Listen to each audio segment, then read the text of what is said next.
ॐ सहनाववतु सहनौ भुनक्तु सह वीर्यं करवावहै तेजस्विनावधीतमस्तु मा विद्विषावहै। ॐ शान्तिः शान्तिः शान्तिः।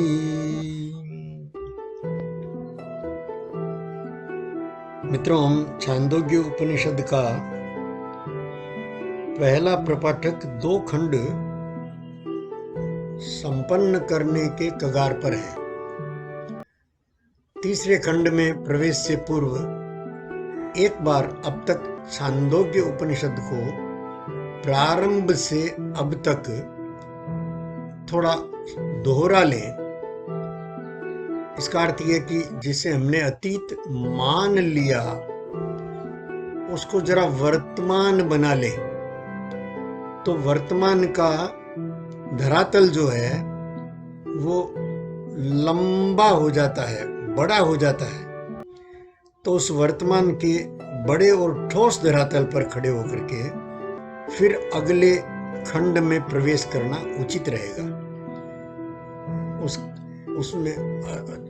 उससे पूर्व उसको बिना किए, परिक्रमा बिना किए आगे बढ़ जाना वो अपने साथ भी अन्याय होगा।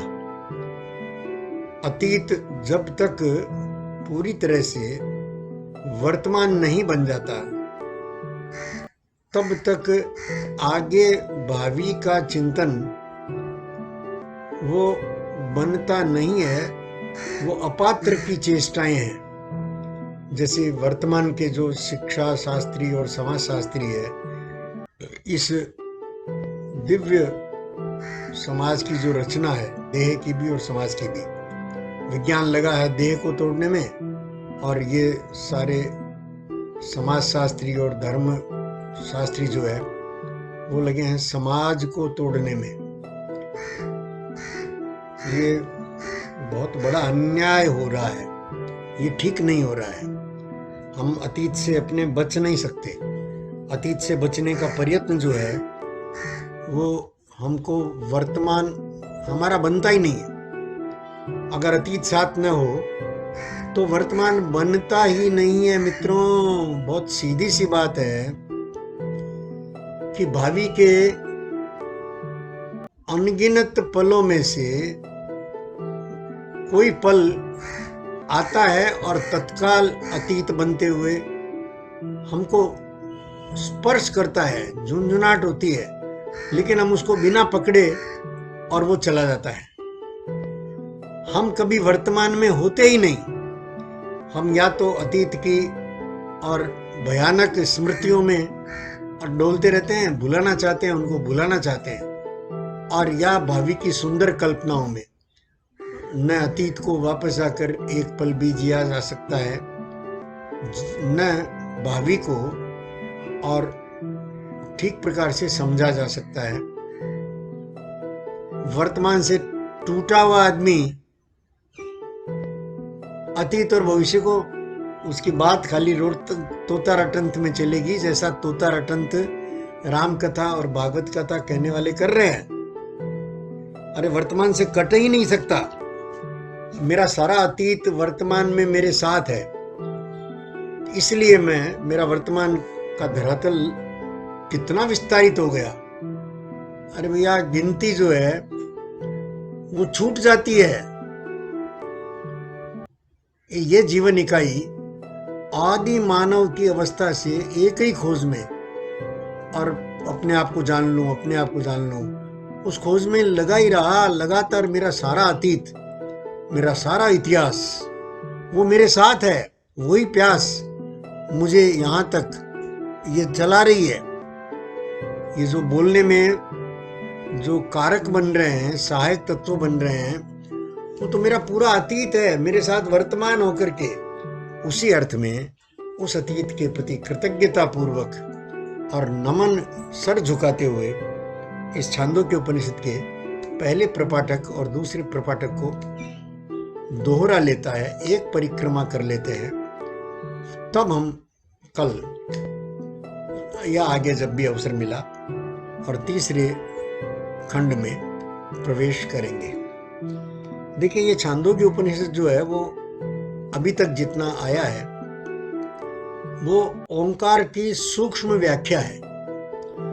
पहले खंड में ओंकार के तीनों अक्षरों और उसके मानव के 4 पाद, 4 अवस्थाएं, स्वप्नावस्था जो है जिसमें आधा जागा आधा सोया हुआ आदमी, और ये पहला पाद।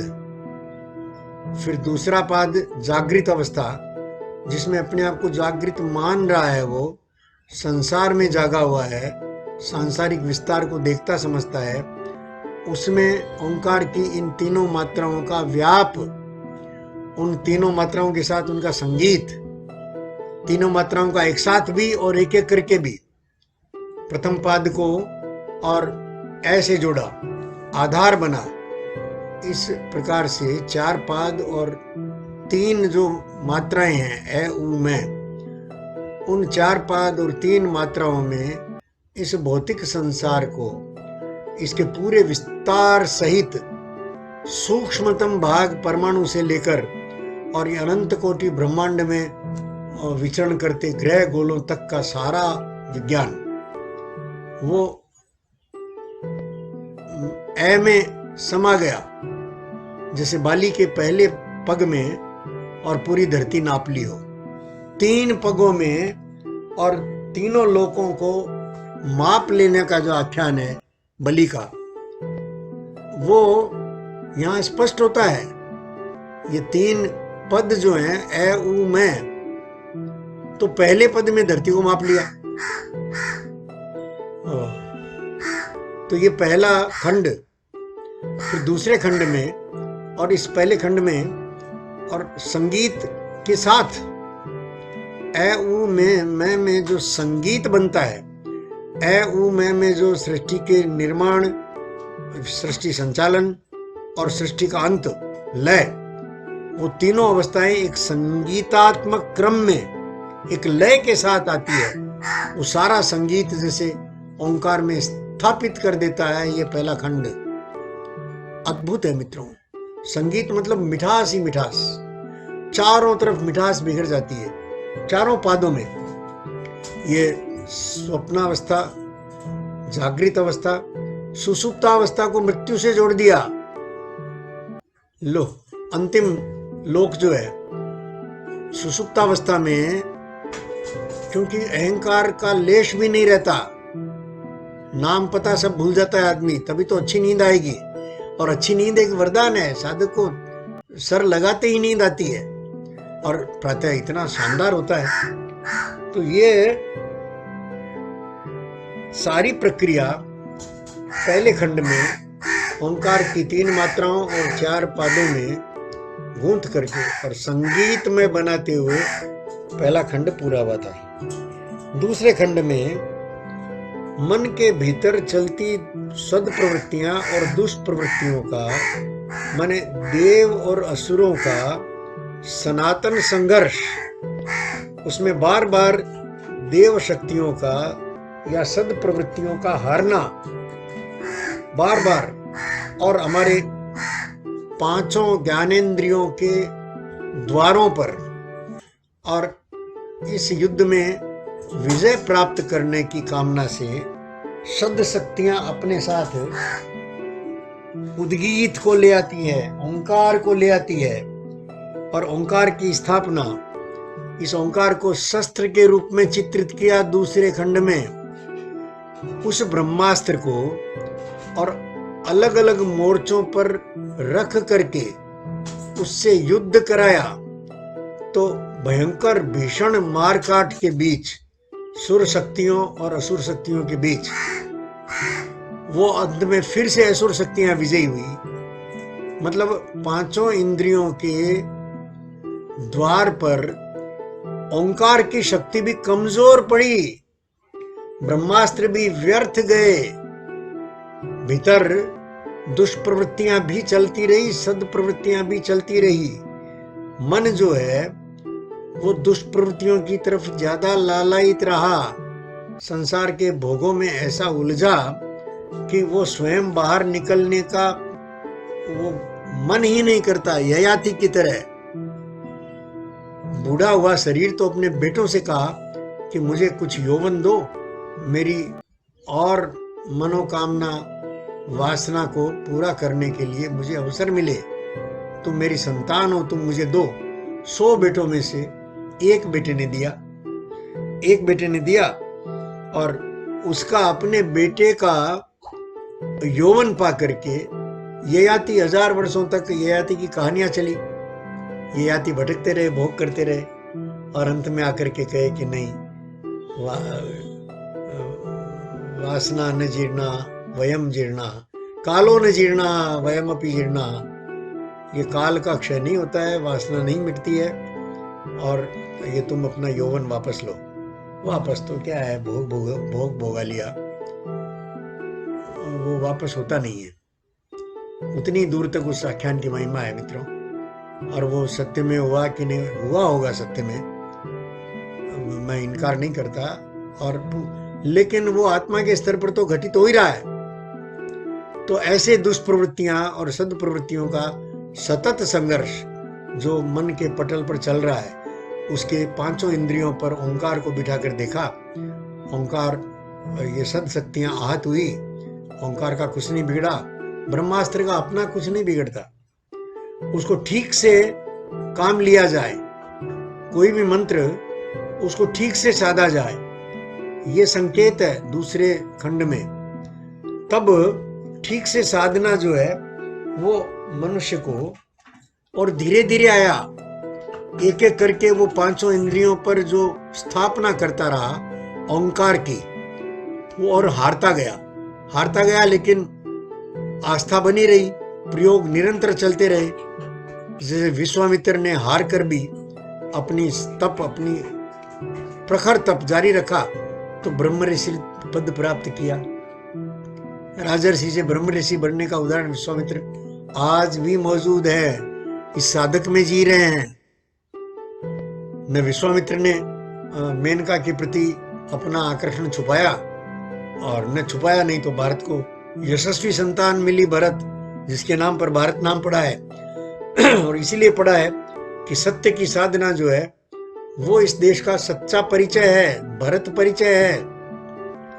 सत्य की साधना में लगे हुए कोई भी व्यक्ति वो भारत हैं, दुनिया में कहीं भी।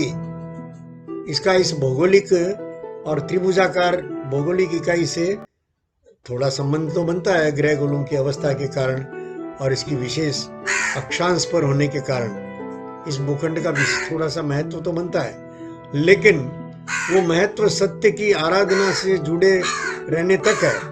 भारत ने आज अपना इस सत्य की शोध को छोड़ा और नाना उपलब्धियों में अटका भटका रहा, और दुकानें ऐसी जड़ हो गई कि छुड़ाई नहीं छूटती है। सत्य सामने आता है तो अपनी दुकानदारी के चक्कर में हम सत्य को फेंक देते हैं, सत्य को नकार देते हैं, अपने भीतर से उठते सत्य को नकार के चलते हैं। उनको इस छांदोग्य उपनिषद के दूसरे खंड में और अंत में और मुख्य द्वार प्राण को, और प्राण का जहां से प्राण में उद्गीत को स्थापित करके, प्राण का मुख्य द्वार जो है वो वाणी में ओम ओम ओम ओम ओम ओम, इस प्रकार यहाँ आकर के सारी और दुष्प्रवृत्तियों को, असुर शक्तियों का विनाश ये दूसरे खंड में संपन्न हुआ है मित्रों। हमको तीसरे खंड में कल उत्साह पूर्वक प्रवेश का मन करता है।